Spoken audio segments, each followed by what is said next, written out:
અંકલેશ્વરના સુરતી ભાગોળ ખાતે હિન્દુ મુસ્લિમ એકતાનું પ્રતીક રક્ષાબંધન પર્વમાં જોવા મળ્યું। શ્રાવણ માસની ગણના એક પવિત્ર માસ તરીકે થાય છે। શ્રાવણને તહેવારોનો મહિનો પણ કહેવાય છે। રક્ષાબંધનનું પર્વ ભાઈ બહેનના પવિત્ર પ્રેમ અને વિશ્વાસનું પર્વ હોય।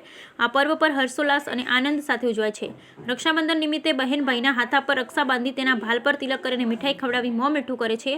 રક્ષારૂપી રાખડીના કવચ દ્વારા બહેન ભાઈની સુખ સમૃદ્ધિ પ્રગતિ સલામતી દીર્ઘાયુ સારા સ્વાસ્થ્ય માટે શુભેચ્છા પ્રાર્થના કરે છે। જ્યારે ભાઈ પણ બહેનની લાજ સલામતીની જવાબદારી સ્વીકારી બહેનના રક્ષણ માટે વચનબદ્ધ છે। તેમજ બહેનને પોતાની યથાશક્તિ ભેટ પણ આપે છે।